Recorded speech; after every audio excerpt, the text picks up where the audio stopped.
Hey guys, I wanted to talk a little about the JJK Modulo ending and how I think I would have probably written it slightly differently just to give a bit more into this, okay?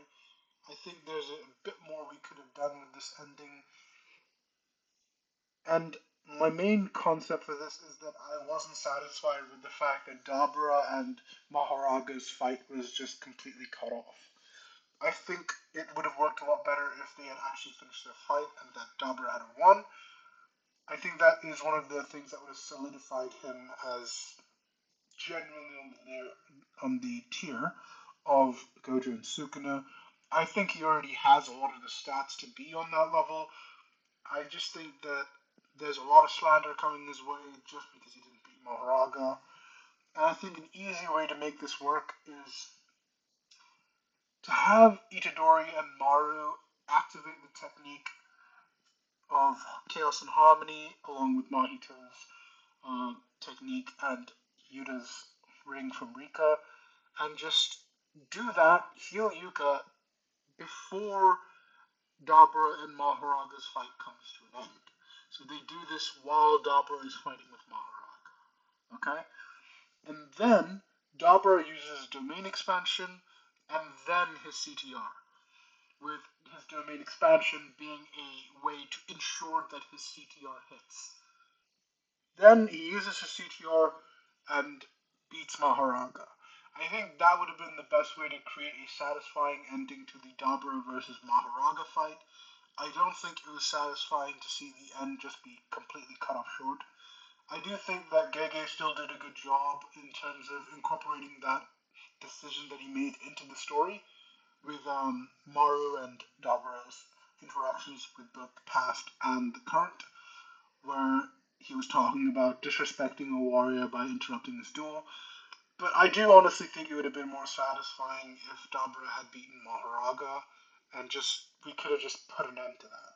Okay, I don't really appreciate too many loose ends in terms of this kind of series, especially since I like it so much.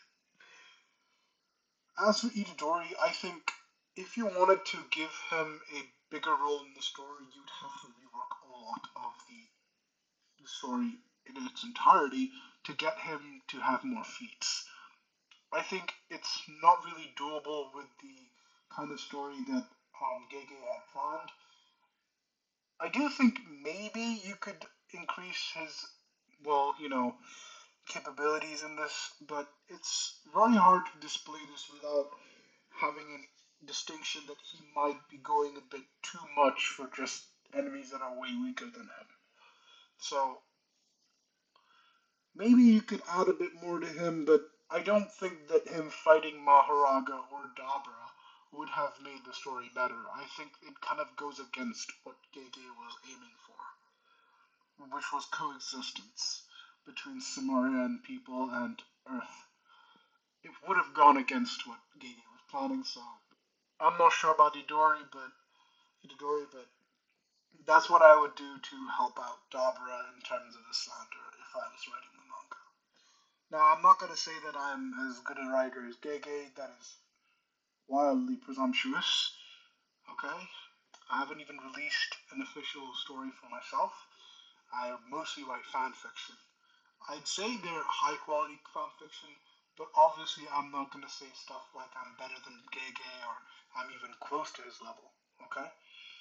This is just how I would have done it, and if you think this is genuinely better, then like the video because you always seem to enjoy it. Otherwise, just take it as a grain of salt and say, oh, that's interesting. If you really didn't like it, then that's fine too. I'll see you guys later.